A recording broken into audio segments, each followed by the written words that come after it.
The champagne was chilled, the flowers were perfect, and Naomi Brooks thought she was just another invisible face in the crowd until the moment that would change everything.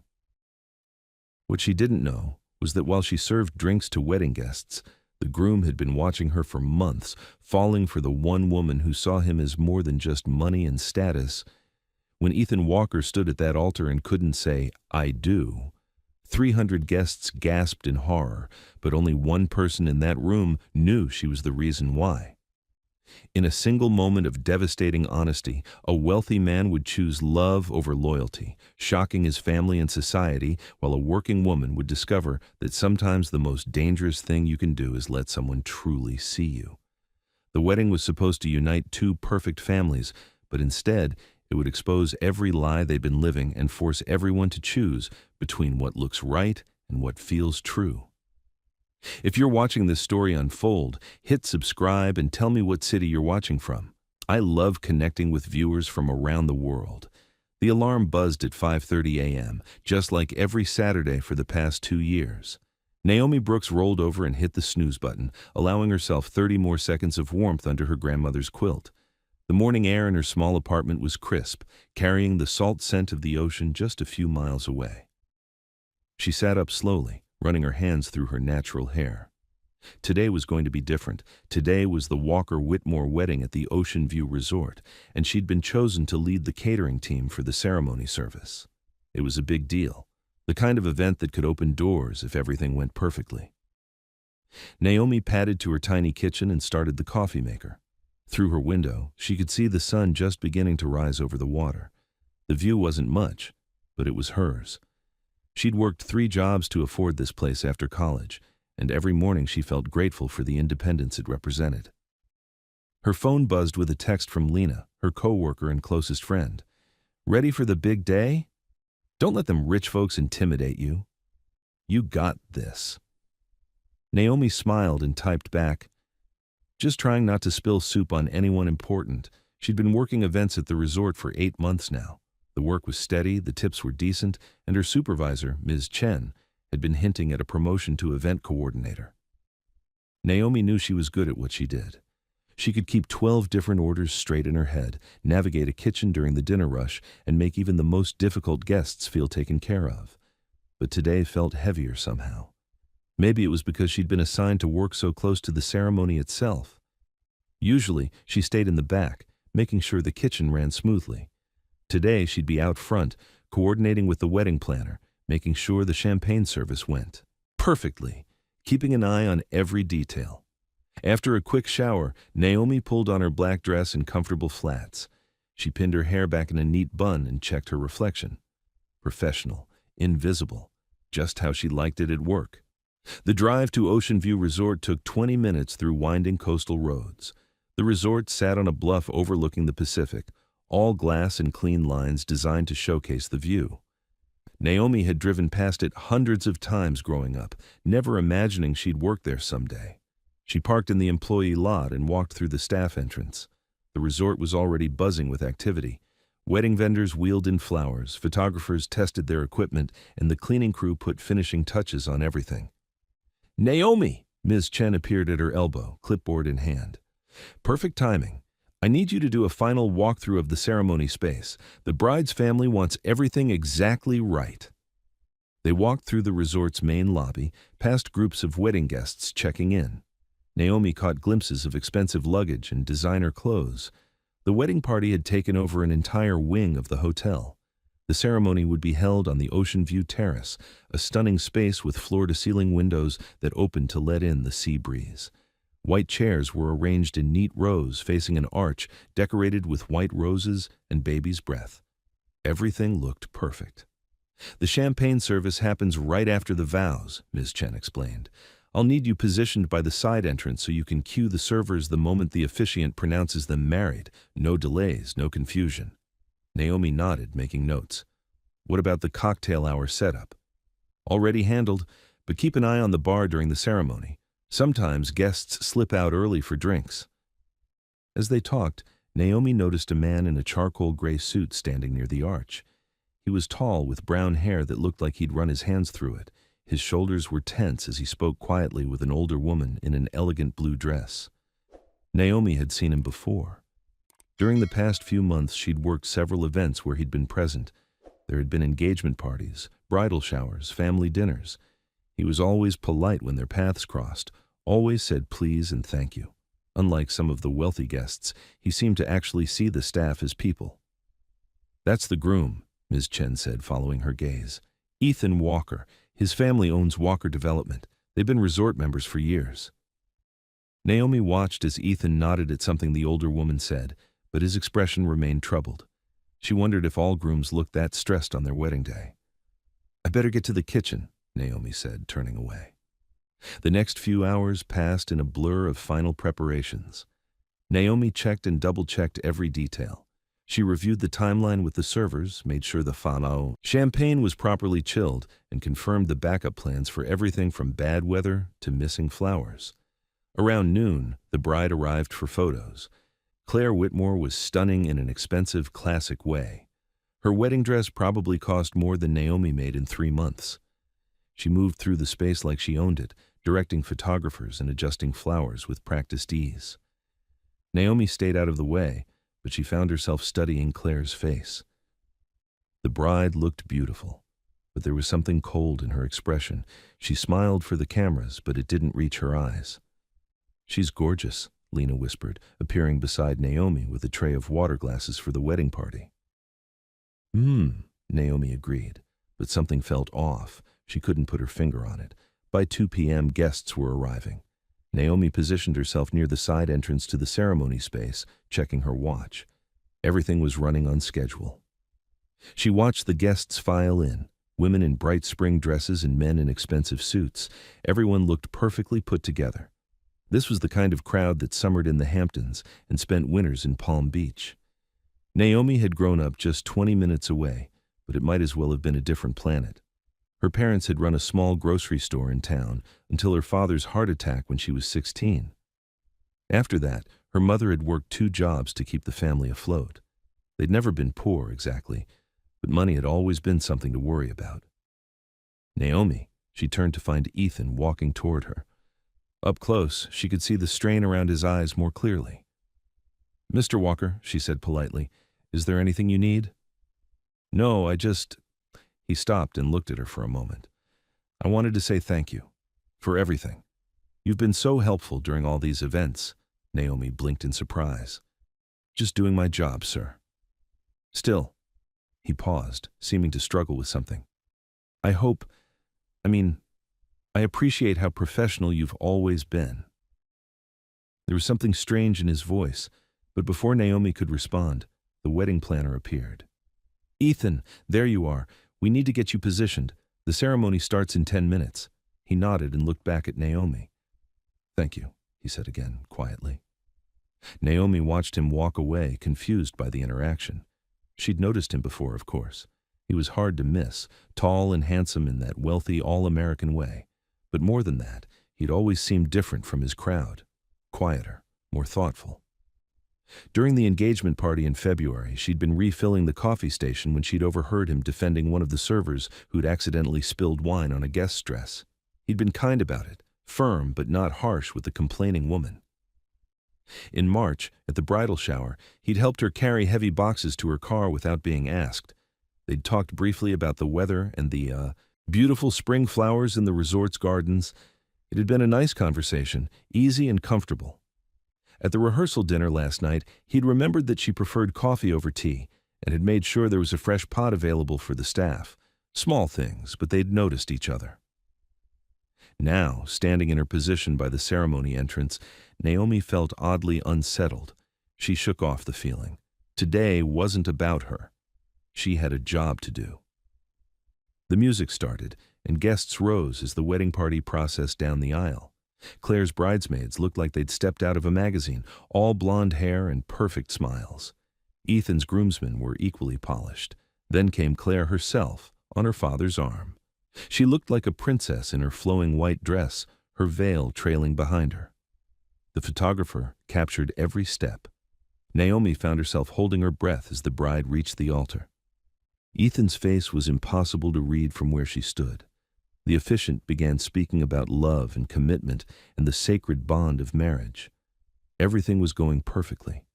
The champagne was ready, the servers were in position, and the backup photographer was getting beautiful shots from the side. Naomi should have felt proud of how smoothly everything was running. Instead, she felt a growing sense of unease. Something was wrong, but she couldn't identify what. The officiant reached the important part. "Do you, Claire Elizabeth Whitmore, take Ethan Matthew Walker to be your lawfully wedded husband?" "I do," Claire said clearly, her voice carrying across the silent terrace. "And do you, Ethan Matthew Walker, take Claire Elizabeth Whitmore to be your lawfully wedded wife?" The silence stretched. Ethan stood perfectly still, looking at Claire. The officiant waited. The guests shifted in their seats. Ethan's voice was barely audible. Naomi's heart started pounding. This wasn't right. The silence was lasting too long. "I can't," Ethan said, louder this time. Gasps rippled through the crowd. Claire's face went white. Ethan stepped back from the altar, shaking his head. "I'm sorry," he said, his voice carrying clearly now. "I can't do this. I'm so sorry, Claire." The terrace erupted in shocked whispers. Claire stood frozen, her bouquet trembling in her hands. The officiant looked lost. Photographers kept shooting, capturing every moment of the disaster. Naomi pressed herself against the wall, her heart racing. She felt sick, like she was witnessing something private and terrible. She should look away, should focus on managing the crisis, but she couldn't move. Ethan turned and walked down the aisle, past the shocked faces of his family and friends. His mother, the elegant woman in blue, half rose from her seat, but he didn't stop. As he passed Naomi's position by the side entrance, their eyes met for just a moment. The pain in his face was unmistakable. Then he was gone, leaving behind chaos and broken dreams and a bride standing alone at the altar. Naomi finally snapped into action. She signaled to the servers to stay put and hurried to find Ms. Chen. They had a wedding reception to cancel and 600 guests to manage. There would be questions, demands, and probably some very angry phone calls. But first, she had to stop herself from thinking about the way Ethan had looked at her as he walked away, like he was drowning, and she was the only person who could see him going under. The rest of the afternoon passed in a blur of damage control. Claire's family was furious but controlled. They wanted the reception canceled with as little fuss as possible. The Walkers looked mortified and kept apologizing to everyone who would listen. Through it all, Naomi couldn't shake the image of Ethan standing at that altar, unable to say the words that would bind him to a woman he clearly didn't love. She'd seen weddings go wrong before, missing flowers, drunk uncles, even a fire alarm that went off during the vows. But she'd never seen a groom simply refuse to get married. By evening, the last of the guests had left. The catering staff cleaned up in subdued silence. Everyone was tired and emotionally drained from managing the fallout. Naomi was loading the last of the glassware into the dishwasher when Lena found her. "Girl, what a day," Lena said, collapsing onto a stool. "I feel like I've been through a tornado." "Yeah," Naomi agreed quietly. "Did you see his face? That man looked like he was about to be sick. I almost felt bad for him." Naomi nodded but didn't trust herself to speak. She did feel bad for him. She felt bad for Claire, too, standing there in her beautiful dress while her perfect wedding fell apart. But mostly, she felt confused about why she cared so much about a man she barely knew. "You okay?" Lena asked, studying her face. "You've been quiet all afternoon." "Just tired," Naomi said, forcing a smile. "It's been a long day." But as she drove home that evening, Naomi couldn't stop thinking about Ethan's eyes in that moment when he'd walked past her. Something had passed between them, some kind of recognition or understanding. It was probably nothing, just her imagination running wild after a stressful day. Still, she found herself wondering where he'd gone after he left the ceremony. Was he alone? Was he okay? These weren't appropriate thoughts for an employee to have about a guest, especially not after what had happened today. Ethan Walker was dealing with enough without having to worry about what the catering staff thought of him.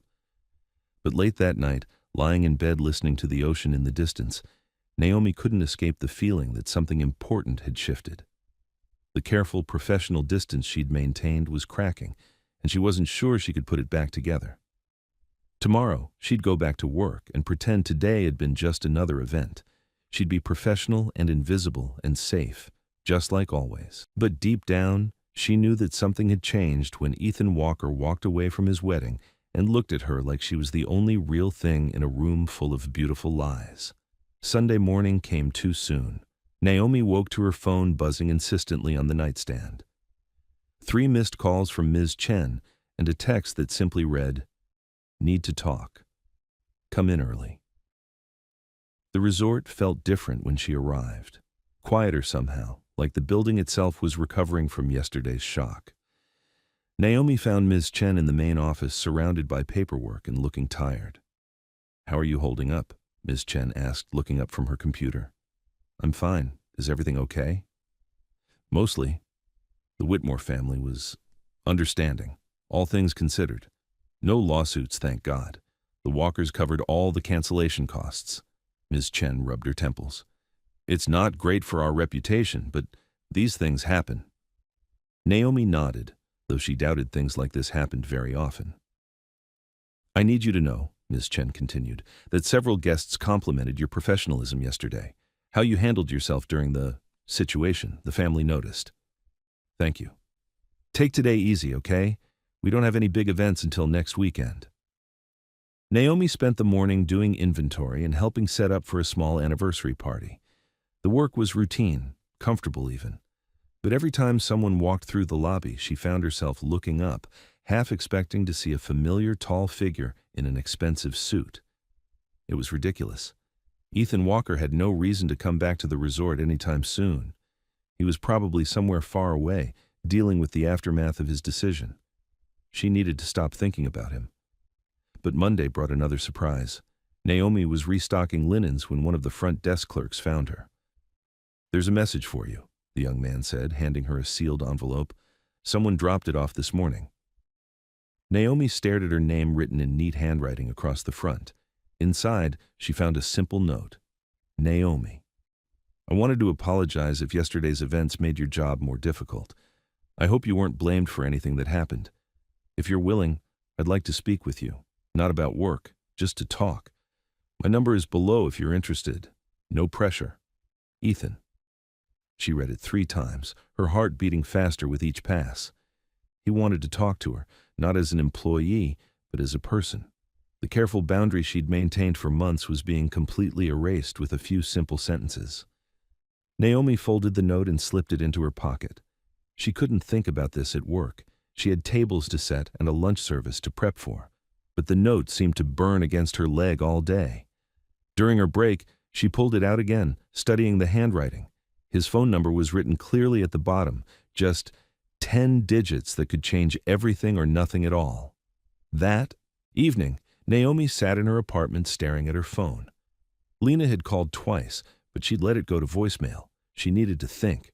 Reaching out to Ethan felt dangerous. He was wealthy, white, and had just walked away from a wedding in front of hundreds of people. Getting involved with him in any way seemed like asking for trouble. But there had been something in his note, a gentleness that reminded her of their small interactions over the past months. He'd always been kind to her, respectful in a way that seemed genuine rather than performative. Before she could lose her nerve, Naomi typed out a simple text. "This is Naomi. I got your note." Her phone rang less than 5 minutes later. "Hi." Ethan's voice was warm but uncertain. "Thank you for responding. I wasn't sure you would. Why did you want to talk to me?" There was a pause. "Honestly? Because you're the only person I've met in months who feels real. Everyone else wants something from me or expects me to be someone I'm not. But you've always just been yourself." Naomi didn't know how to respond to that. She walked to her window, looking out at the darkening ocean. "Yesterday was pretty intense," she said finally. "That's one way to put it." His laugh was hollow. "I know how it looked, like I'm some kind of monster who humiliated a good woman in front of her family and friends." "Is that what happened?" "No, yes. It's complicated." Another pause. "Claire and we were never right for each other. We looked good on paper, made sense to our families, but there was never any real connection. I tried to convince myself that was enough." Naomi found herself sitting on her couch, phone pressed to her ear, drawn into his story despite herself. "What changed?" she asked. "I realized I was about to promise to love someone I don't even like very much, and that I was doing it because it was easier than disappointing people." His voice got quieter. "That's not fair to anyone." They talked for over an hour, about the wedding, about expectations and family pressure, about the difference between doing what's easy and doing what's right. Ethan was thoughtful and honest in a way that surprised her. This wasn't the polished, careful conversation she'd expected from someone in his position. "Can I ask you something?" Naomi said as the conversation began to wind down. "Anything." "Why me? Why did you want to talk to me specifically?" Another long pause. "Because every time we've talked, even just for a few minutes, I've felt more like myself than I do with people I've known my whole life. You don't look at me like I'm a bank account or a business connection. You just see me." When they hung up, Naomi sat in her quiet apartment, feeling shaken. There had been something in his voice, an honesty that made her chest tight, but there was also a voice in her head, sounding suspiciously like her brother Daniel, warning her to be careful. The next day, Ethan called again, and the day after that. Their conversations became a routine, long talks in the evening after she got home from work. They talked about everything: books they'd read, places they wanted to travel, childhood memories that had shaped them. Naomi learned that Ethan had studied architecture in college, but had been pushed into the family business instead.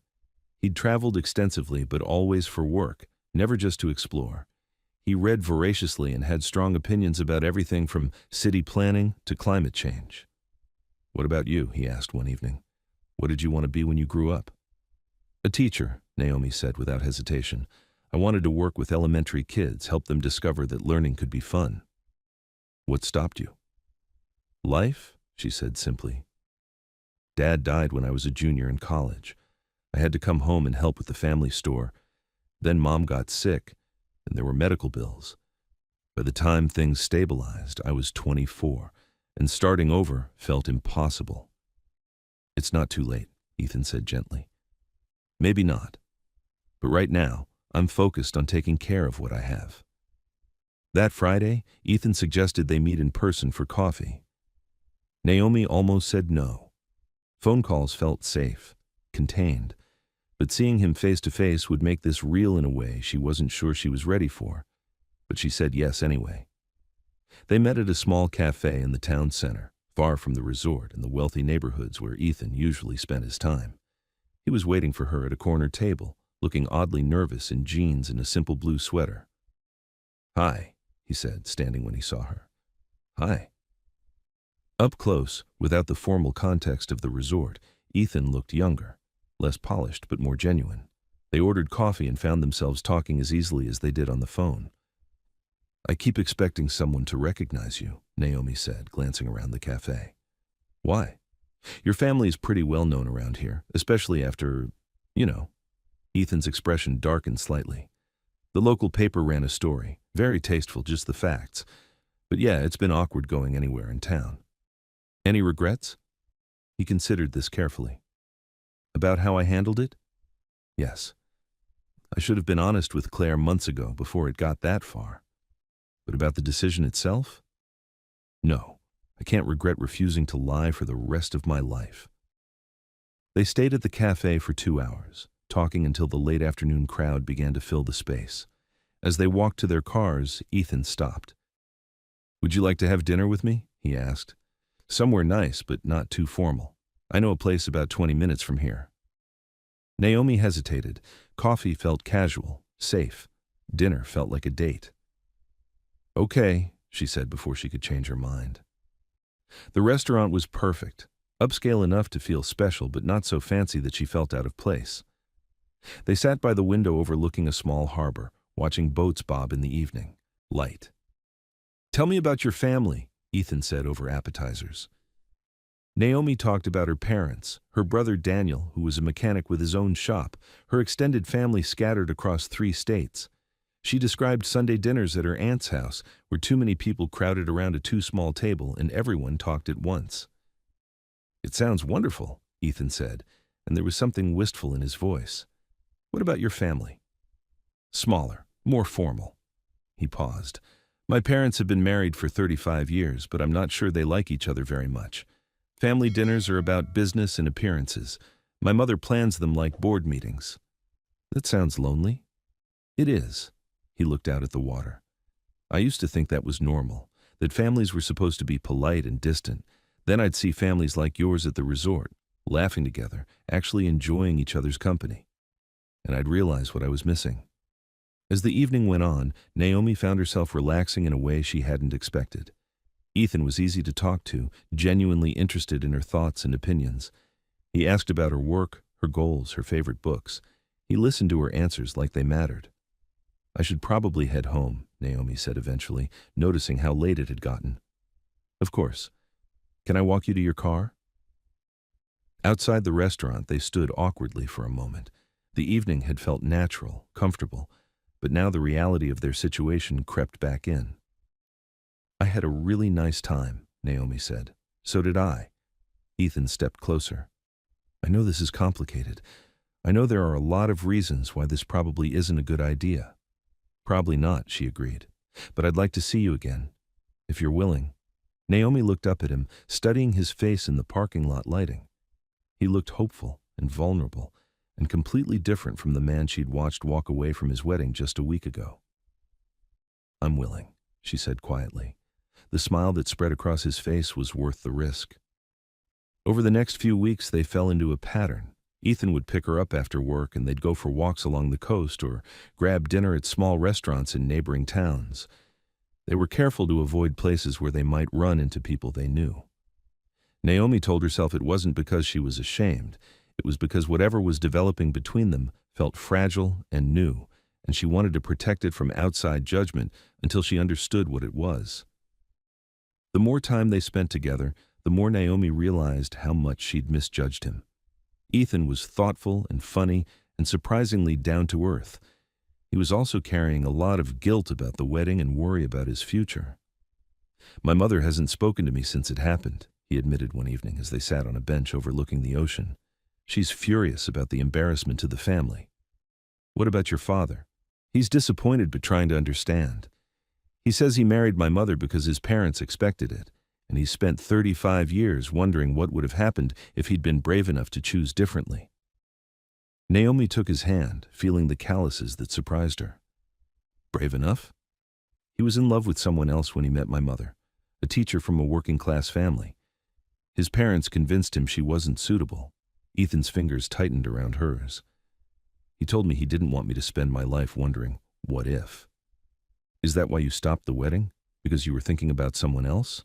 Ethan turned to look at her directly. Yes. The single word hung between them, heavy with meaning.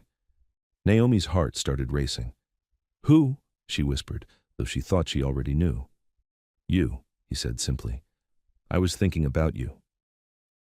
They sat in silence for a long moment, listening to the waves crash against the rocks below. Finally, Naomi spoke. Ethan. I know it's crazy, he said quickly. I know we barely know each other, and the timing is terrible, and there are a dozen reasons why this is complicated.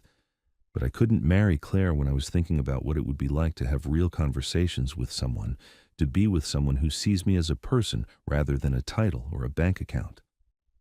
Naomi felt like she couldn't breathe. You stopped your wedding because of me? I stopped my wedding because it was wrong, but you showed me what was missing. All those months of small conversations, of you treating me like a normal person, of feeling like myself when I talked to you. It made me realize that what I had with Claire wasn't love. It wasn't even friendship. Naomi stood up abruptly, pacing to the edge of the overlook. This was too much, too fast. A week ago, she'd been a catering employee watching a wedding fall apart. Now she was supposedly the reason it had happened. This is insane, she said, more to herself than to him. Ethan stood but didn't approach her. I'm not asking you to feel responsible for what I did. That was my choice, and I'd make it again. I'm just asking if there's a chance that you might feel something too. Naomi closed her eyes, trying to think clearly. The truth was, she had felt something during all those small interactions. She'd looked forward to events where she might see him. She'd noticed the way he treated people, the way he seemed lonely even surrounded by friends and family. But this was dangerous territory. Ethan was rebounding from a canceled engagement. He was dealing with family drama and social embarrassment. Getting involved with him now could destroy her carefully built life. "I need time to think," she said finally. "Of course." His voice was gentle, understanding. "I'm not going anywhere." That night, Naomi called her brother Daniel. If anyone would give her honest advice, it was him. "Let me get this straight," Daniel said, after she'd explained the situation. "This rich white boy walked away from his wedding and now wants to date you? It's more complicated than that. Is it? Because it sounds like you're about to become a rebound for someone who's used to getting whatever he wants." Naomi winced. "You don't know him, Danny. He's not like that." "Maybe not, but I know men, and I know what happens when they're looking for something different to make themselves feel better about their choices. That's not what this is." "How do you know? How long have you actually known this guy? And I mean really known him, not just smiled at him while you served his friends drinks." Naomi couldn't answer that question because Daniel was right. She'd been talking to Ethan for less than 2 weeks. Everything she thought she knew about him came from phone calls and a few dinner conversations. "Just be careful, Naomi," Daniel said, his voice softer now.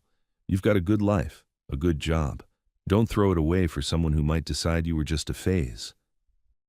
After she hung up, Naomi sat in her dark apartment, staring out at the ocean. Daniel's warning echoed in her head, but so did the memory of Ethan's voice when he'd said her name, the way he'd looked at her when he talked about feeling real for the first time in months. Maybe it was a mistake. Maybe she was setting herself up to be hurt. But for the first time in years, she felt truly excited about the possibility of something new and wonderful entering her life. The question was whether she was brave enough to take the risk. Naomi didn't call Ethan back for 3 days. She went to work, came home, and tried to convince herself that walking away was the smart choice. But every time she started to delete his number from her phone, she'd remember the way he'd looked at her that night by the ocean, vulnerable and honest, and completely unlike the polished man she'd first met at the resort. On Thursday evening, her phone rang. "Hi." Ethan's voice was careful, uncertain. "I wanted to make sure you were okay. I know I put a lot on you the other night." "I'm okay," she said, settling onto her couch. "Just thinking." "And," Naomi took a deep breath, "and I think you scare me." "I scare you?" He sounded genuinely surprised. "Not you personally, but this whole situation. You just got out of an engagement, Ethan. Your life is complicated right now, and I'm—" She struggled to find the right words. "I'm not complicated. My life is simple and steady, and I like it that way." "I understand that. I do. But simple doesn't have to mean alone." "Maybe not, but it also doesn't have to mean getting involved with someone whose mother probably thinks I'm after his money." There was a long pause. "Has someone said something to you?" "No, but I'm not naive, Ethan. I know how this looks from the outside." "How does it look from the inside?" he asked quietly. Naomi closed her eyes. From the inside, it felt scary and exciting and more real than anything she'd experienced in years. But admitting that felt too dangerous. "I don't know yet," she said instead. "That's honest. Can I ask for one thing?" "What?" "Give me a chance to show you that this isn't what your brother thinks it is." Naomi sat up straighter. "How do you know what my brother thinks?"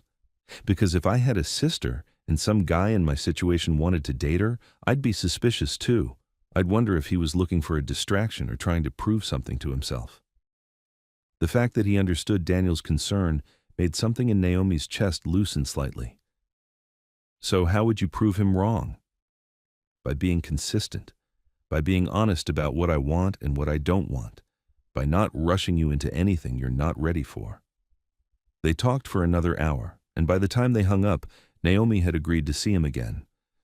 But on her terms this time, a casual lunch on Saturday, somewhere public, with no pressure and no expectations. Saturday afternoon found them at a small sandwich shop near the harbor, sitting at a picnic table outside.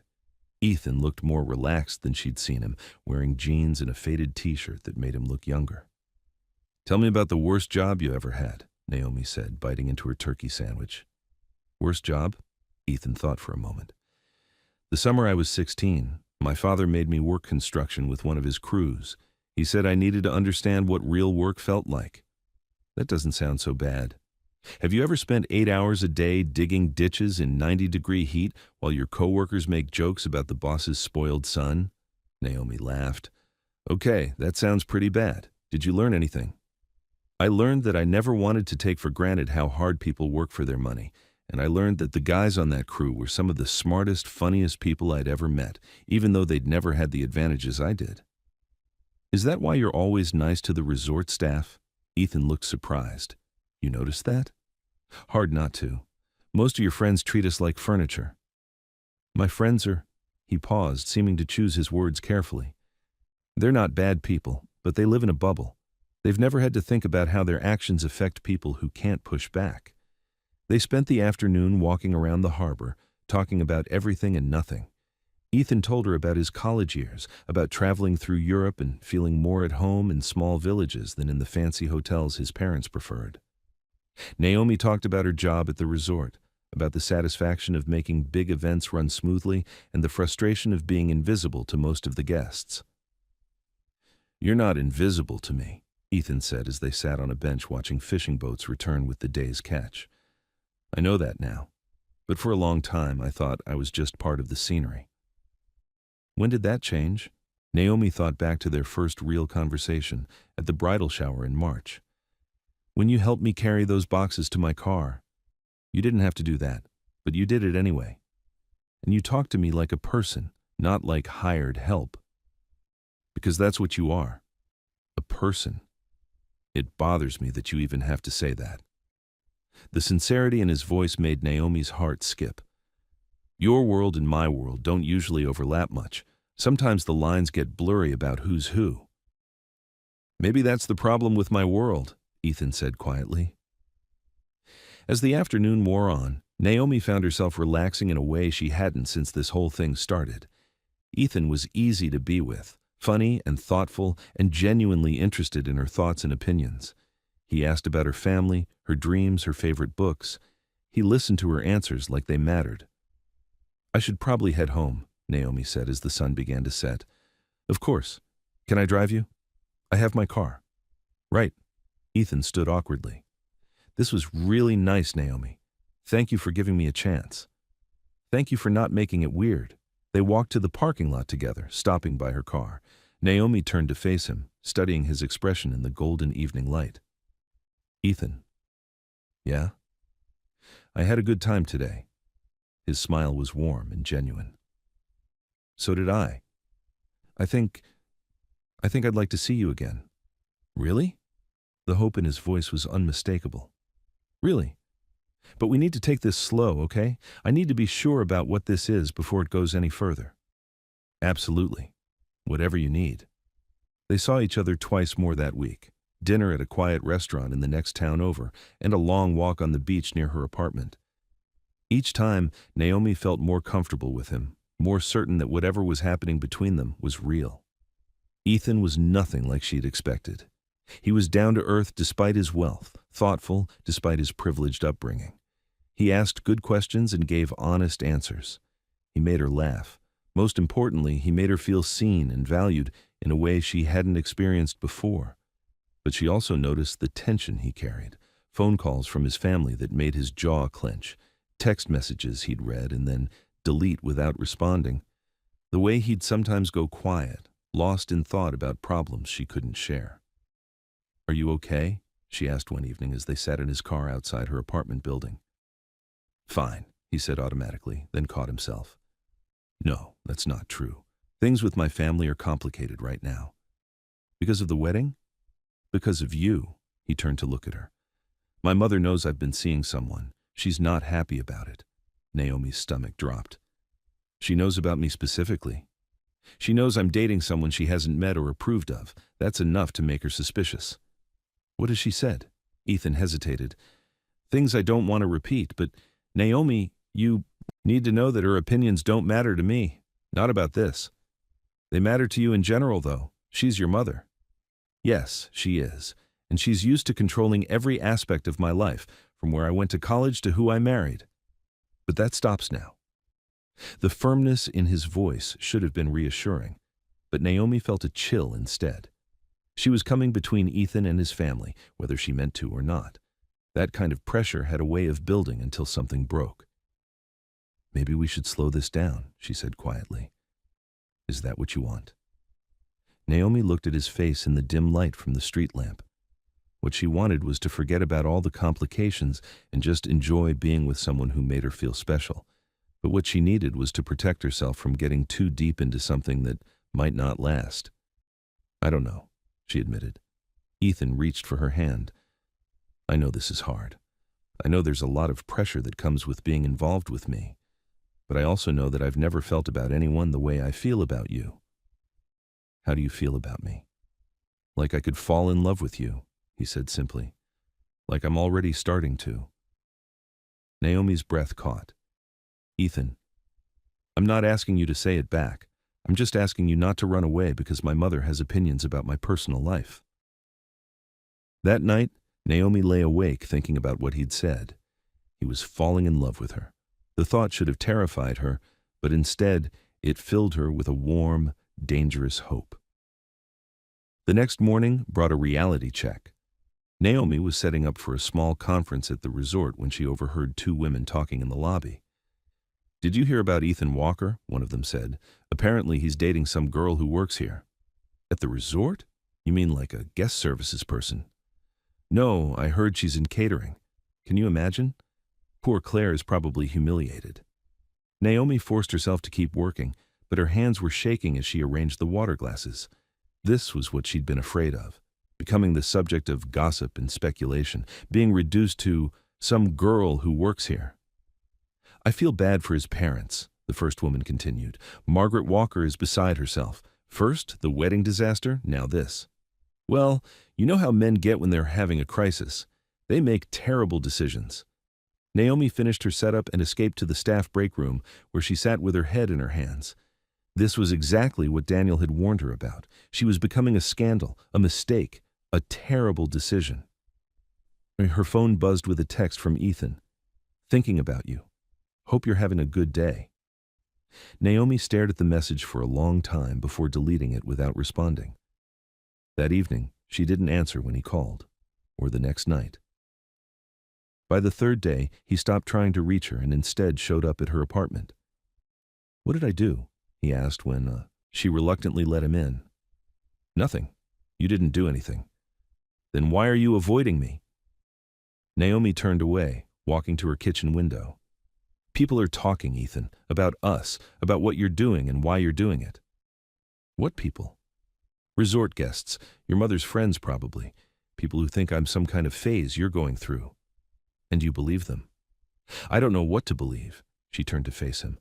"All I know is that being with you makes me a topic of conversation for people who've never bothered to learn my name."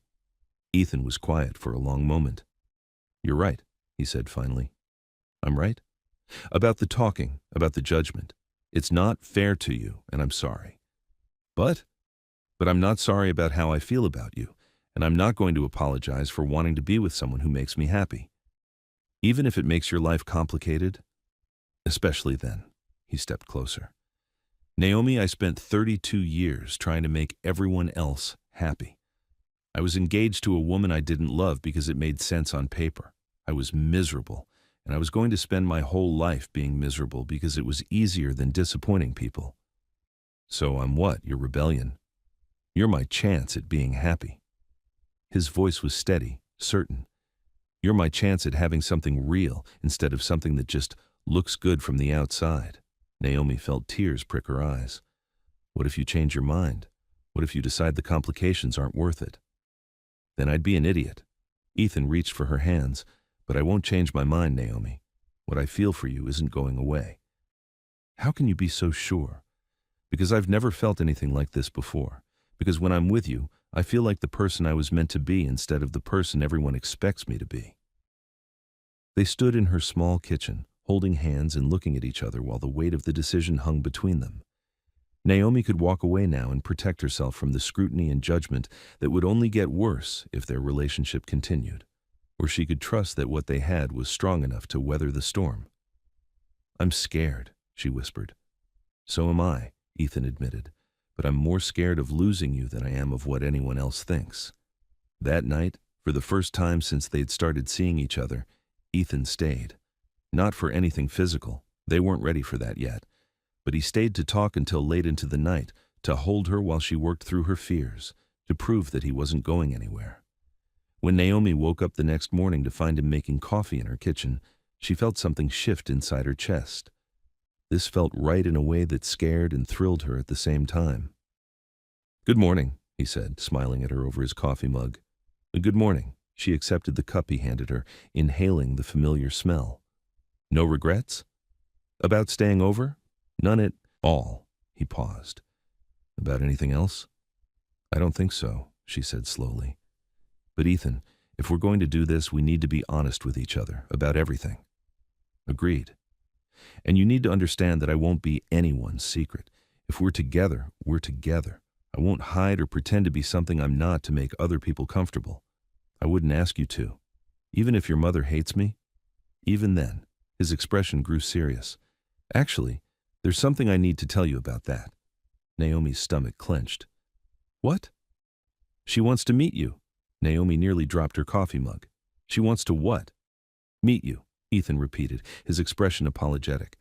"She called yesterday while you weren't taking my calls. She said if I'm serious about this relationship, she wants to meet the woman who's captured my attention." "That doesn't sound like a friendly invitation." "It's not," Ethan admitted.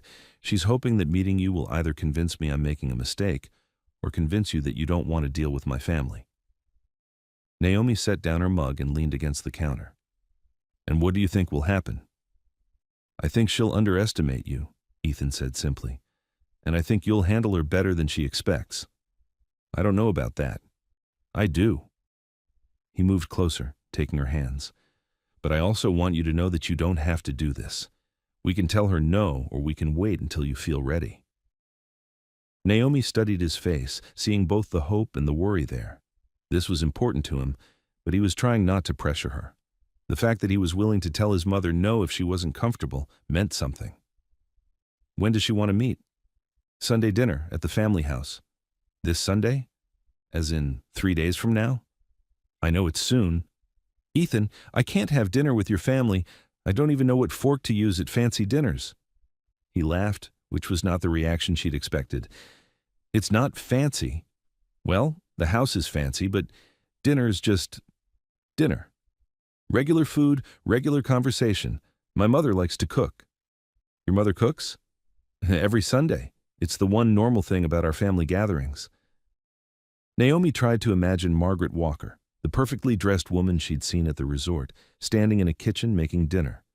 The image wouldn't form properly in her mind. "What if she hates me?"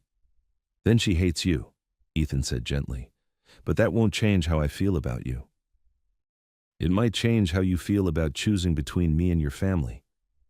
"Naomi," his voice was firm, "I've already chosen. The dinner is about her getting to know you, not about me deciding anything." That afternoon, Naomi called in sick to work and drove to Daniel's auto shop. She found her brother under the hood of an old pickup truck, grease streaked across his forehead.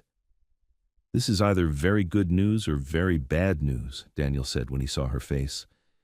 "His mother wants to meet me." Daniel straightened up and wiped his hands on a rag. "When?" "Sunday dinner, at their house." "And you said?" "I haven't given him an answer yet." Naomi hoisted herself up onto a nearby workbench. "What do you think I should do?" "I think you should run," Daniel said without hesitation. "Fast and far." "Danny, I'm serious, Naomi. Rich families like that don't invite people like us to dinner because they want to be friends. They do it to make a point." "What kind of point?" "That we don't belong, that we're not good enough for their precious son." Daniel's jaw was tight. "They'll be polite, but they'll find ways to make you feel small. And when it's over, they'll sit down with Golden Boy and explain why he needs to find someone more suitable." Naomi had feared the same thing, but hearing it said out loud made her stomach churn. "Maybe you're wrong. Maybe she really just wants to get to know me." "Maybe. But are you willing to bet your dignity on it?" That evening, Naomi sat in her apartment staring at her phone. She'd been avoiding Ethan's calls all day, trying to decide what to do. Meeting his mother felt like stepping into a trap, but refusing felt like giving up on something that could be wonderful. Finally, she called him. I'll do it, she said when he answered. Really? But I have conditions. Okay. If she's cruel or condescending, we leave.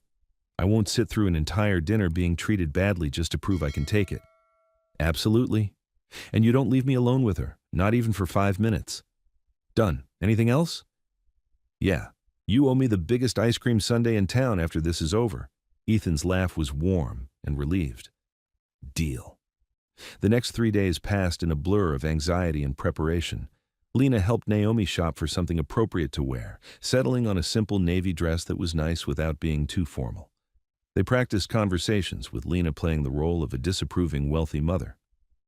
Remember, Lena said as they finished their rehearsal, you have nothing to prove to this woman. You're not auditioning for her approval. You're just meeting your boyfriend's mother.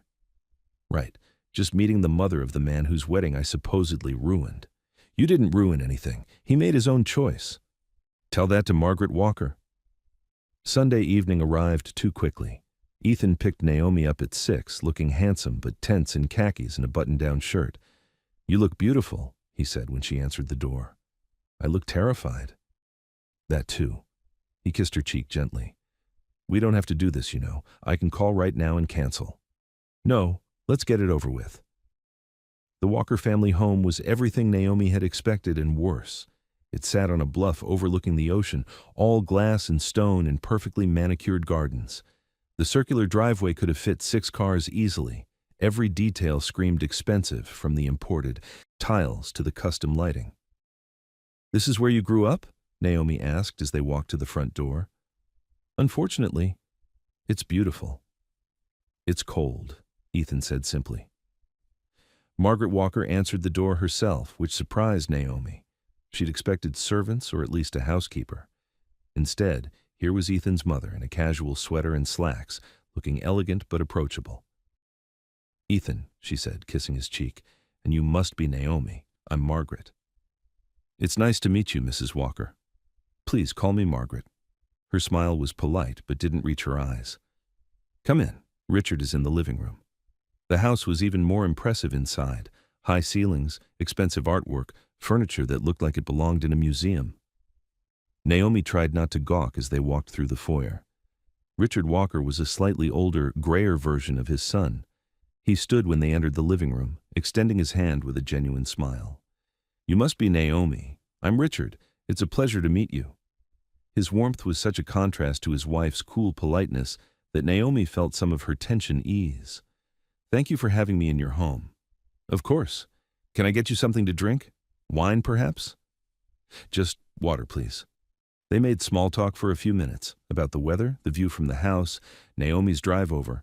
Margaret excused herself to check on dinner, leaving Naomi with Richard and Ethan. So, Richard said, settling back in his chair, Ethan tells me you work at Ocean View Resort. Yes, sir, in catering. That must be interesting work. Lots of variety, I imagine. It is. Every event is different, so there's always something new to learn. And you enjoy it? Naomi glanced at Ethan, who nodded encouragingly. I do.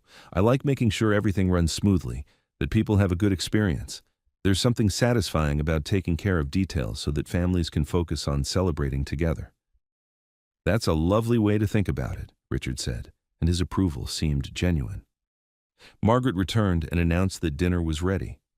They moved to a dining room that could have seated 20 people comfortably. The table was set with china that probably cost more than Naomi made in a month. Dinner was roast chicken with vegetables, simple food as Ethan had promised, but perfectly prepared and beautifully presented. Margaret had clearly put effort into making it special. This is delicious, Naomi said. Thank you for cooking. It's my pleasure. I find cooking relaxing. Do you have a favorite type of cuisine to make? I enjoy trying new things. Last week I attempted Thai food. It was an adventure. For a moment, Margaret's facade slipped and Naomi caught a glimpse of a real person underneath the polished exterior. She filed that information away for later. Naomi, tell us about your family, Richard said. Naomi talked about her parents, about Daniel and his auto shop, about her extended family and their loud, chaotic Sunday dinners. She found herself relaxing as she spoke, enjoying Richard's questions, and even drawing a few genuine smiles from Margaret. Your brother owns his own business? Margaret asked. Yes, He started with just one bay and built it up over 10 years. Now he has 3 mechanics working for him. That's impressive. It takes real determination to build something from nothing. The conversation flowed more easily than Naomi had expected.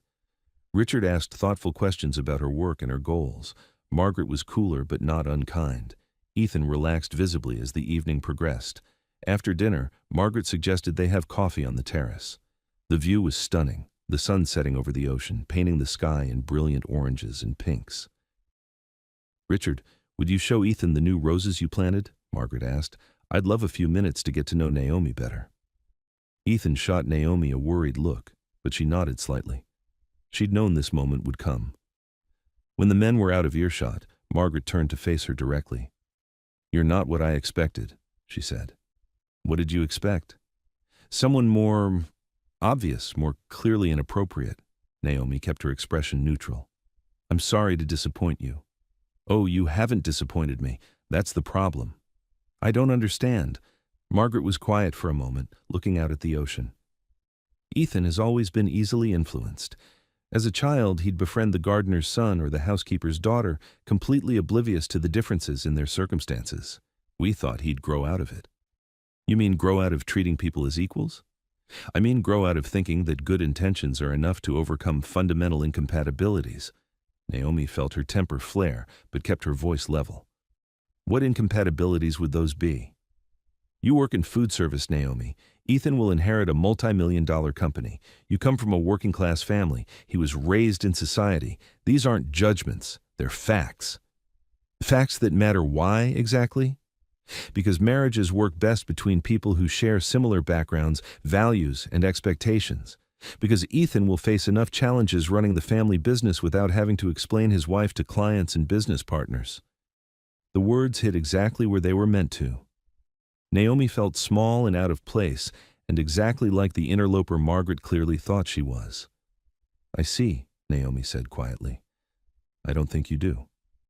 Margaret's voice softened slightly. "I don't dislike you, Naomi. From what I've seen tonight, you're intelligent and well-mannered, and clearly care about Ethan. But caring isn't enough." "What would be enough?" "Nothing. Because this isn't about you being good enough for him. It's about you being wrong for him." Naomi stood up abruptly. "I think I should go." "Please don't. Sit down." "Why? So you can explain more reasons why I don't belong here?" "So I can tell you that I think you're smart enough to see the problems this relationship will face." Margaret's voice remained calm, reasonable. "Ethan is in the middle of a crisis. He's questioning everything about his life, rebelling against expectations he's followed for 32 years. You represent something different, something uncomplicated. But when the novelty wears off, when the reality of merging 2 very different lives sets in, what then? Maybe we'll figure it out together. Or maybe you'll both realize that good intentions aren't enough to bridge the gap between your worlds." Naomi felt tears threatening and blinked them back. "Are you asking me to break up with him?" "I'm asking you to consider whether staying together is fair to either of you." Before Naomi could respond, Ethan and Richard returned. Ethan took one look at her face and moved to her side. "Everything okay?" "Fine," Naomi said, but her voice was tight. "I should probably get going, though. Early day tomorrow." The goodbyes were polite but strained. Richard was warm, Margaret was coolly cordial, and Ethan was clearly frustrated by whatever had happened while he was gone. They drove in silence for several minutes before Ethan finally spoke. "What did she say to you?" "Nothing that wasn't predictable. Naomi. She thinks I'm wrong for you. She thinks we're too different, that I'll end up being a phase you go through before you find someone more suitable." Ethan's knuckles were white on the steering wheel. "And what do you think?" "I think she might be right." Ethan pulled over into a parking lot overlooking the beach. "Look at me." Naomi turned to face him, seeing the frustration and worry in his expression. "My mother has spent my entire life trying to control my choices. She picked my schools, my friends, my career, even my fiancé.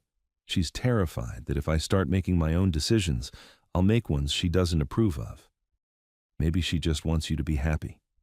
She wants me to be what she thinks I should be. There's a difference." He reached for her hands. "Naomi, everything she said to you tonight, Did any of it change how you feel about me? No, she admitted. Did it make you think I'm not the person you've gotten to know over the past month? No. Then why does her opinion matter more than your own experience? Naomi was quiet for a long moment. Because she knows you in ways I don't. She knows your world in ways I don't. What if she's right about us being incompatible? What if she's wrong? What if she's not? Ethan cupped her face in his hands. Then we'll figure it out. Together. But I'm not going to walk away from the best thing that's happened to me because my mother thinks it's complicated. Your family is important to you, Ethan. I don't want to be the reason you lose them. You won't be. If I lose them, it'll be because they chose to prioritize their own comfort over my happiness. They sat in the car for a long time, talking through everything Margaret had said and how it made them feel. Gradually, Naomi's certainty began to return. Margaret Walker's concerns were valid, but they weren't insurmountable, and more importantly, they weren't hers to solve alone. I love you, Ethan said as he walked her to her door later that night. The words hung in the air between them, simple and complicated all at once. I love you too, Naomi said, surprising herself with the certainty in her voice. They'd crossed a line tonight, moving from maybe to definitely, from careful to committed. Margaret Walker had tried to drive them apart, but instead, she'd forced them to be honest about what they meant to each other. So what happens now? Naomi asked. Now we stop letting other people's fears control our choices, Ethan said. We decide what we want and we fight for it. Over the next few weeks, that's exactly what they did.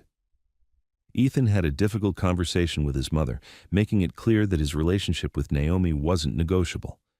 Margaret remained cool but civil, apparently accepting that her son had made his choice. Richard, meanwhile, made genuine efforts to welcome Naomi. He invited them both to dinner, asked about her work, and treated her like the important person in his son's life that she was becoming. He's different with you, Richard told her one evening when Ethan was helping Margaret with dessert. Happier. More like himself. How do you mean? For years, Ethan has been trying to be who he thought we wanted him to be. With you, he just is. It's refreshing. The changes weren't just in Ethan's family relationships. He started standing up for himself at work, proposing projects he believed in rather than just following his father's lead.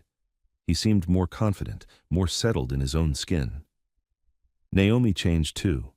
She enrolled in night classes to finish her teaching certification, something she'd been putting off for years. She started speaking up more at work, offering suggestions and taking on leadership roles. Being loved for exactly who she was gave her permission to become more herself, not less. 6 months after that disastrous wedding day, they moved in together. Not to Ethan's expensive apartment or to Naomi's tiny place, but to a small house near the water that felt like theirs.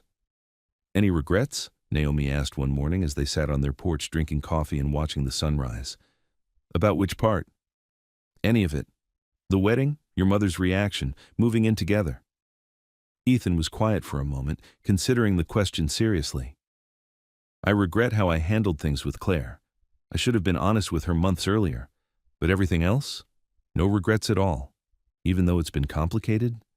Especially because it's been complicated. He turned to look at her.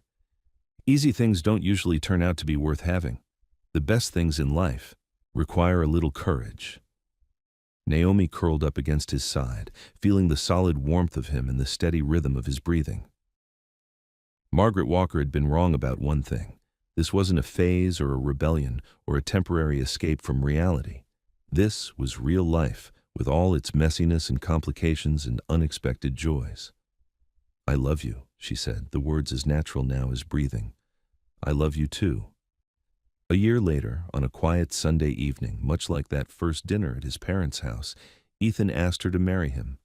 Not with a grand gesture or an elaborate proposal, but with a simple question while they were washing dishes together in their kitchen. Yes, she said without hesitation. They were married 6 months later in a small ceremony on the beach near their house. Margaret Walker was there, looking elegant and resigned, but not unhappy. She'd come to respect Naomi, if not fully understand her son's choice. Richard walked Naomi down the aisle when her own father couldn't be there. Daniel stood as Naomi's man of honor, tears in his eyes as he watched his sister marry the man who'd proven him wrong about rich guys and good intentions. As they exchanged vows with the ocean as their backdrop, Naomi thought about that day when Ethan had walked away from one wedding to find his way to another, about the courage it took to choose love over expectation, truth over convenience. Margaret had been right about one thing. Marrying someone from a different world was complicated, but she'd been wrong about what mattered. Love, it turned out, was stronger than social expectations. Trust was more valuable than shared backgrounds, and sometimes the best things in life came from the most unexpected places. "I choose you," Ethan said as they said their vows. "Today and every day, in front of everyone who matters to us, I choose you." "I choose you too," Naomi replied, meaning it with every fiber of her being. And this time, when they kissed to seal their promises, no one walked away. They walked forward together into a life built on truth and courage and the radical decision to love someone exactly as they were. The end.